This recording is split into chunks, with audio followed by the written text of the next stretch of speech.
제 소개를 간략하게 하자면 저는 얼마 전 결혼식을 올린 20대 중후반의 새댁이랍니다. 남들은 조금은 이른 나이에 결혼하며 제가 알지 못했던 아니면 모르고 지나갈 뻔한 사연이 있어 신청했어요.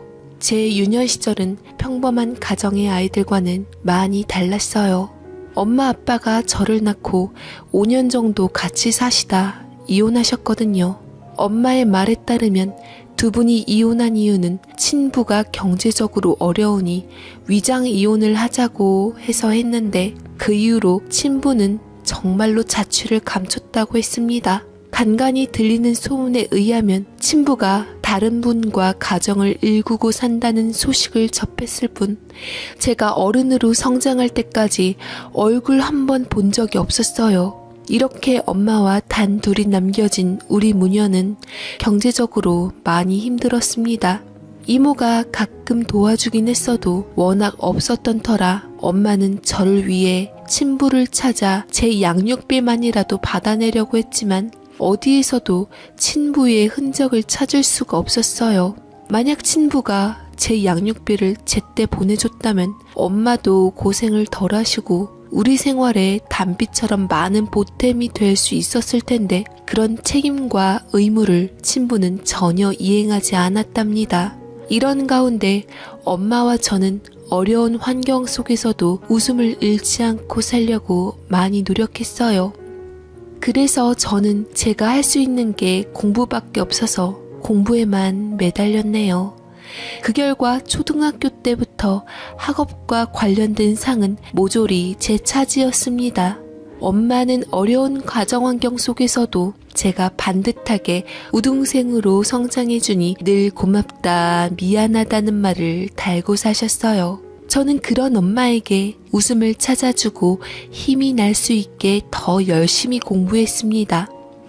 그런데 그런 우리 모녀에게 파란이 일어나 버리고 말았죠. 바로 엄마에게 남자친구가 생겨버린 것입니다. 딸인 저와 단 둘이 살며 힘겹게 사는 모습을 보고 엄마 직장 동료가 지인을 소개해줬어요. 처지가 엇비슷했던 두 사람은 만나자마자 서로 잘 통했다고 하더군요. 1시간을 대화해도 10분을 얘기한 것처럼 시간이 순식간에 지나가서 두 분은 잠시라도 떨어져 있으면 그립고 보고 싶어 견딜 수 없었다고 했어요. 두 분은 오랫동안 만난 사이가 아니지만 단시간에 서로에게 흠뻑 빠져 앞날을 약속하고 저에게 선보인 것이었죠. 저는 그 아저씨를 처음 보고 너무 당황스러웠답니다. 반갑다 지우야.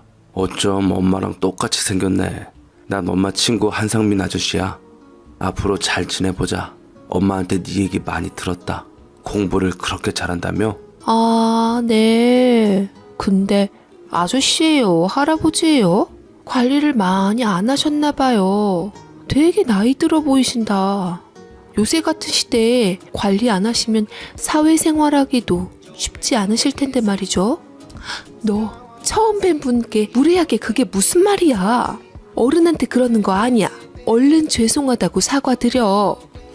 아우, 죄송해요. 우리 애가 원래 이런 예의 없는 애가 아닌데 조금 눈치가 없기는 해요. 아, 진짜.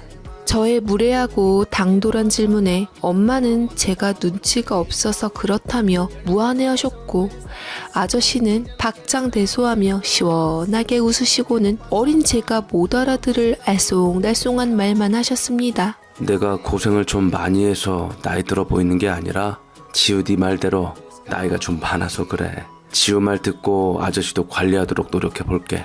좋은 충고 고맙다. 라고 말씀하셨는데 뭔가 저는 그런 말에도 빈정이 확 상했습니다. 비꼬는 건지 진심인 건지 모르겠더라고요. 처음부터 그냥 나이가 많다고 하면 될 것을 어렵게 말씀하시기는. 엄마는 아저씨의 그 말이 뭐가 그렇게 재미있는지 같이 깔깔 웃어댔습니다. 누가 봐도 하나도 안 웃겼는데 말이죠. 이렇듯 아저씨는 고생만 한 엄마의 얼굴에 웃음꽃을 찾아주셨고 엄마는 아저씨에게 안정감을 찾아준 것 같았습니다. 두 사람은 어린 제 눈에도 다 보일 만큼 뭔지 모르게 잘 어울렸고 죽이 잘 맞는 것 같았어요. 아저씨는 엄마의 말에 의하면 자녀도 없이 오랫동안 혼자 사셨다고 했습니다. 아저씨도 엄마처럼 결혼한 적이 있었으나 아저씨 부인이 오랜 시간 병상에 누워 계시다 세상을 떠나셨다고 하더군요. 그 이후로 혼자 생활해 오셨는데 엄마를 소개받고 먼저 간 부인에게 미안할 정도로 엄마에게 첫눈에 반했다고 했어요. 그러니 아저씨 눈에는 우리 엄마가 얼마나 좋았겠어요. 그렇게 아저씨는 딸인 저와 안면을 트고 나서 시간이 날 때마다 우리 모녀와 함께 여행도 다니고 외식도 자주 했습니다. 엄마와 단둘이 살면서 못 느껴보던 호사스러운 일상이었어요. 아저씨는 우리 모녀를 챙겨줄 정도로 경제적인 부분에 있어서 아주 넉넉한 편인 것 같았습니다. 덕분에 날이 갈수록 저와 엄마의 생활들은 부족함이 없게 되었죠. 아저씨의 직업은 트럭커였습니다. 장거리는 안 하시고 철도, 터미널, 보세창고에서 입출고 위주로 컨테이너를 옮기면서 일주일에 3일 정도만 일해 시간도 아주 넉넉한 편이었습니다. 그런데다 경력이 오래되어 보수도 상당하다고 하더군요. 그래서인지 아저씨는 제가 원하는 것들을 쉽게 잘 사주셨습니다. 그럴 때마다 엄마가 저에게 눈치 줬지만 아저씨는 큰은혜 기죽이면 안 된다곤 하시곤 제가 원하는 것들을 다 사주셨어요. 제가 물질에 넘어간 건 아니지만 아저씨가 저에게 이러니 아저씨를 안 좋아할 수가 없었답니다. 저는 엄마가 아저씨를 만나고 난 이후부터 제 친구들이 전혀 부럽지 않더군요. 한 번씩 친구들 집에 놀러가서 친구들 아빠가 있는 사실만으로 주눅 들고 엄청 부러웠는데 그런 감정이 싹 사라져버렸습니다. 그만큼 아저씨가 엄마와 저에게 잘해줘서 그랬던 것 같기도 해요. 심지어 아저씨가 일하러 가서 못 보는 날이면 보고 싶고 기다려질 정도였습니다. 그런데다 아저씨는 제가 할아버지 같다고 한 말에 신경 쓰였는지 그 이후부터 외모 관리도 하시더니 옷도 멋지게 입고 다녀서 사람들이 한 번씩 쳐다볼 정도로 근사하게 변모하셔 제가 뭔지 모르게 어깨가 으쓱해지기도 했습니다. 하루는 엄마가 저에게 주저주저하며 어렵게 말을 꺼내더군요. 저기 지우야, 사실은 아저씨랑 엄마 결혼하려고 하는데 넌 어떻게 생각해? 엄마는 우리 지우 의견이 제일 소중해서 솔직하게 말해주면 좋을 것 같아. 나 상관하지 말고 엄마 하고 싶은 대로 해. 나야 엄마가 좋다면 할 수 없는 거지. 아저씨 나쁜 사람 같지도 않고 엄마랑 잘 맞는 것 같긴 해. 나한테도 잘해주고. 아저씨가 워낙 내면이 훌륭하신 분이잖아. 그렇지? 네가 봐도 아저씨 좋은 사람인 것 같지? 어쩌면 너는 엄마랑 이렇게 사람 보는 눈이 똑같니?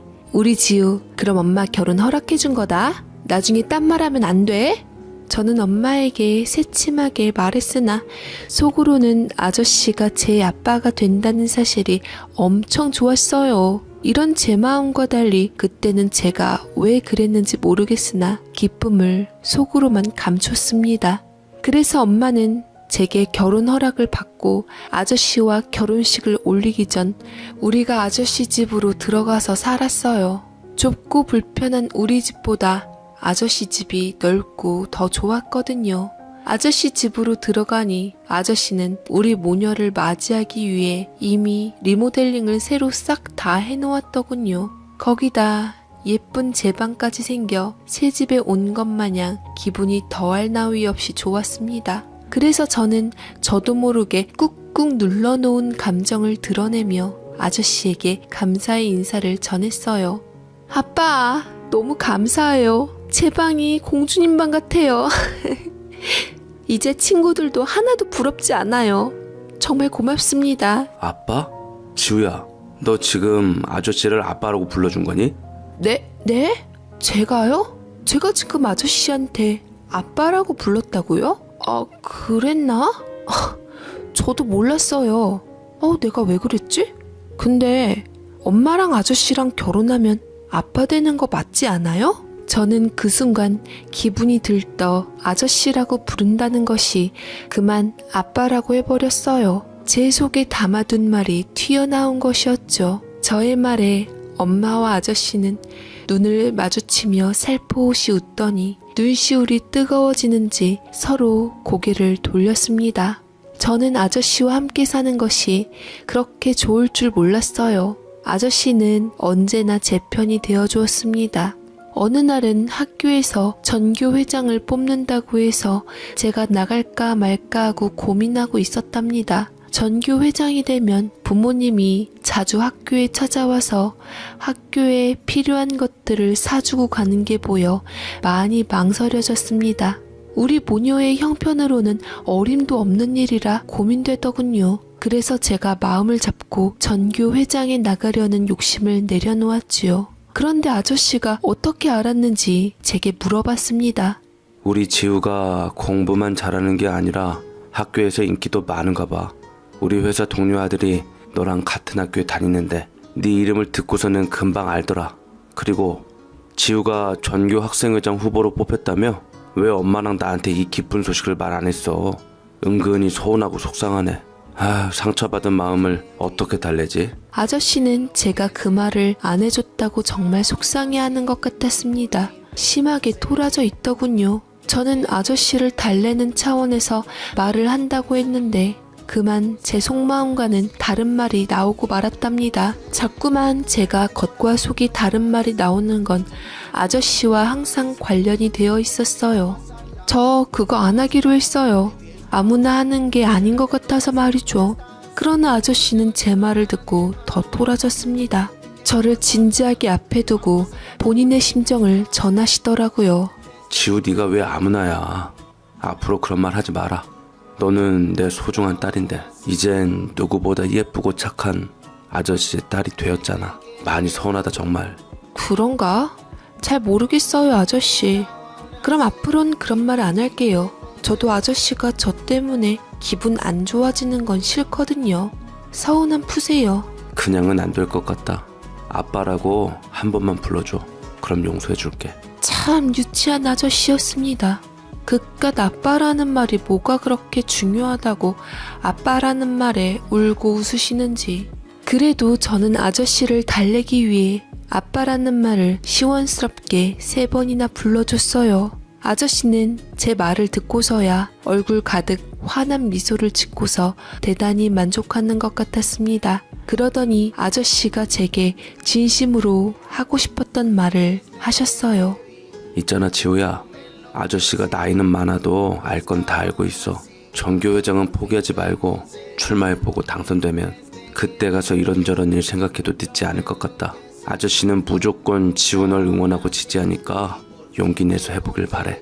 아저씨는 제가 고민하고 있는 부분을 알고 계시는지 걱정하지 말고 출마해보라고 하셨습니다. 저는 오랫동안 고민하고 망설이다가 결국은 아저씨의 든든하고 진심 어린 조언에 힘입어 전교 학생회장이 출마했죠. 그랬더니 운이 좋아서인지 제가 정말로 회장이 됐어요. 세상에, 제가 전교 회장이 되다니요.